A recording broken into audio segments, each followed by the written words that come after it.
In this week's episode of Working with Productivity, it's me.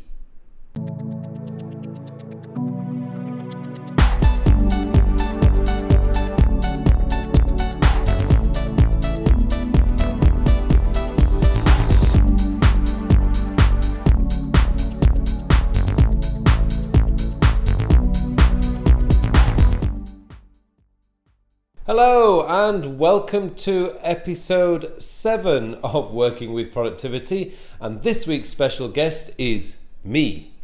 Now, this is because of a slight scheduling error and because I haven't been very good at inviting guests onto this show.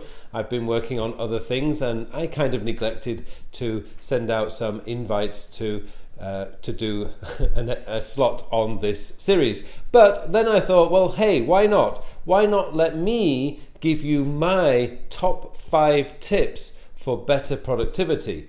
And so here I am. So this week, I'm sorry to say, you have me and no guest, but don't worry, future guests are coming. I have been sending those emails out. And by the way, I should just say that if you guys, any of you guys watching this series would like to share your tips and tricks, please contact me. I'll put my email address is in the comment section below, and you can actually just send me a quick email saying you're interested in doing a quick tips video. You can talk about anything to do with productivity or a more successful life. Just share them with me. The only criteria I have is please try to keep the video between 5 and 15 minutes long. And that's really all I do. I promise you I will not edit anything in your video. That is entirely up to you, what you put in there. All I will do is just add my intro, and that's essentially it. So if you want to submit a video for this series, please feel free to do so. My email address is at the bottom. Just contact me and let's get talking. Okay, so let's move into this on my top 5 things for better productivity. But before I do that, I just want to say, for those of you guys who prefer to receive email newsletters about, particularly because I do 3 to 4 videos a week, if you'd prefer to receive those in a weekly newsletter or a weekly newsletter summary, then have a look in the notes section below. I've got a link to a new newsletter service that I'm created. All it's going to give you is the 3 to 4 videos that I've done all week and my blog post that I do on Medium every week. So you'll get that in your inbox at some point every Friday. So just thought I'd give you that tip out there. So let's get into this. My top 5 things, my top 5 tips for greater productivity. Now, I should point out that this does change regularly because I learn new things all the time. I am a learning machine sometimes, and I do love to read lots of articles about productivity. But these are my current 5 things. Number 1, write everything down. And what I mean by this is, whether you're going to capture this in a digital format like I do, I capture everything into Todoist. Sometimes I will capture something into Evernote, but any idea that I have, any task, any commitment always gets written down. Even if I am convinced I will not forget it, I still get it written down because I have learned over the years that so many things can change so quickly in a day that something I am convinced I will not forget can very easily be forgotten when something much more dramatic or much more important comes along. So my first tip, write everything down. It doesn't matter if it's on paper, it doesn't matter if it's digital, but just make sure you write it down on something or into something that you know you are going to check before the end of the day. Tip number 2, plan your day the night before. Now, this does not mean sitting down for an hour and doing a full weekly review. All I'm saying is spend 10 minutes before you go to bed on planning what you want to achieve the next day. Because, as I mentioned in the previous tip, so many things can go wrong throughout the day. So many distractions, so many crises, so many emergencies. If you have not planned out your day, it is so easy to lose track of what you want to achieve. Now, one day where you miss you don't do what you want to do is not going to cause a problem. 2 days, 3 days, 4 days, 5 days. Once this starts becoming a month, a 2 month, a 3 months. I remember a video I watched from Jim Rohn, who talked about an apple a day keeps the doctor away, and he tells a story about his father eating an apple every single day. And if you switch that phrase, an apple a day keeps the doctor away, to a Hershey's bar a day keeps the doctor away, it's not true. And if you ate a Hershey bar instead of an apple one night, on one day, it's not going to cause a problem. But if you did that every single day for a year, that's going to have a serious impact on your health and your weight.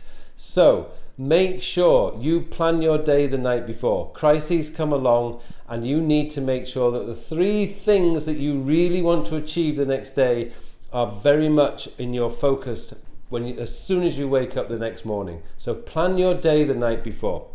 Number 3 is separate out your regular routine tasks from your main project tasks. This is something I featured in my book, Your Digital Life. It's something that I've shown so many times in my Todoist tutorials, where I show you how to set up a routines folder with daily repeating events. Separating out those routine folders, routine tasks, the tasks that do not improve your life. Things like take the dog for a walk. That improves your dog's life. It doesn't necessarily improve your life. Well, I suppose it does, because you get exercise. Take the garbage out, wash the dishes, do the laundry. Those things do not improve your life, but there are things that you have to do on a regular basis. Separate out those tasks, because they're not going to make you a better person. What will make you a better person are what I call the forward-looking tasks, the tasks that are going to improve your life. Those are the tasks that need to be focused on a daily basis. Routines come along and you just see them on your list and you do them and you check them off. So separate out those routine tasks from your project tasks. Project tasks take your life further forward. And these are the tasks that are going to make you a better, stronger person. So what I strongly recommend is get those routines out of the way, color them in your to-do list manager if you're using one in a different color, so that they're not part of your focused attention. What you want to be doing is focused on the things that are going to improve your life. So you want to see them at the top of your list. So separate out those routines. It does take a little while to find out what your routines are. I did do a Udemy Supercharge Your Productivity course. A link to that is in the comment section below. You can take that course. At the moment it's on special offer. There's 50% off, so don't forget to have a look at that. I've only got 100 vouchers for that, so get your opportunity to take them now. And in that I go into a lot more detail about how you can separate out your routines from from tasks that take you further forward. Number 4, learn to say no. Oh dear, so many people say yes too often and too quickly. It's very, very easy to say yes. I know, because I used to do it all the time. But seriously, you need to learn to say no. Learn to say no politely, but it is really important because your time is so valuable. It really is. Money can be lost, money can be gained. Possessions can be lost, possessions can be gained. Time can be lost but never regained. Your time is so valuable. I always find a good question to ask if somebody asks me to do something for them. There's a lot of decisions to be made, but is doing this task going to improve my life? Now, this could be, is it going to improve my relationship with this person, i.e. my boss? Then of course, I'm probably going to do that task. But there are other things that you get asked on a regular basis that you're not really in the mood to do and you cannot see the benefit to yourself of doing it. Then learn to say no politely. Very, very important trick. If you want to protect that valuable asset, your time, so that you can spend that time on much more important things like your family, your children, your parents, or even projects that you're working on that's going to make you a superstar, then make sure you learn how to say no politely. The final tip I have for you is number 5. Find a to-do list manager that works for you and stick with it. Oh dear, God, I've mentioned this in some of my Working with Work series about I see so many people starting with a to-do list manager or a calendar and using it for 1 or 2 or 3 years and then for some reason deciding it's not working for you. Well, hang on a minute. It's been working for you for 3 years and suddenly you decide it's not working for you. I see other people who actually see the latest shiny new toy, a new version of Things I heard is coming out. There's the new Microsoft To Do. I mean, they all look nice. They're all beautiful. They're all designed to get you to sign up. The reality of productivity and the reality of to-do list managers is they're just lists. Find a to-do list manager that works for you, one that you enjoy using, and stick with it. Once you stick with an application like that, you really learn how to use it properly, and then that's when you start becoming supercharged at productivity. So find a to-do list manager or a calendar or a notes app and stick with it. It's a real waste of time to be constantly shifting from one app to another app to another app to another app. It wastes your time and it is just another form of procrastination. Okay, that's my 5 tips. So number 1, write everything down. Number 2, plan your day the evening before. Number 3, separate out your routine tasks from the tasks that take your life further forward.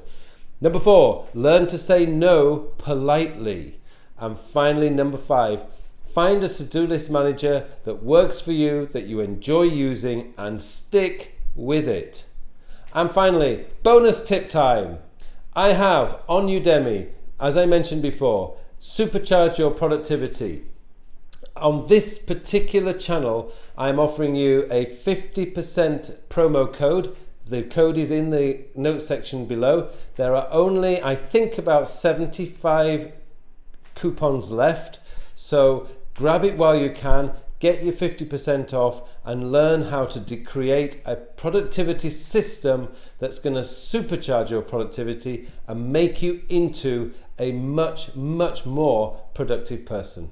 Thank you very much for watching this episode of Working with Work. I do apologize there wasn't a fresh face this week, but hopefully the 5 tips that I've given you here will give you some food for thought and to help you to become a much more productive person. Thanks again for watching. I hope you have a really, really productive week.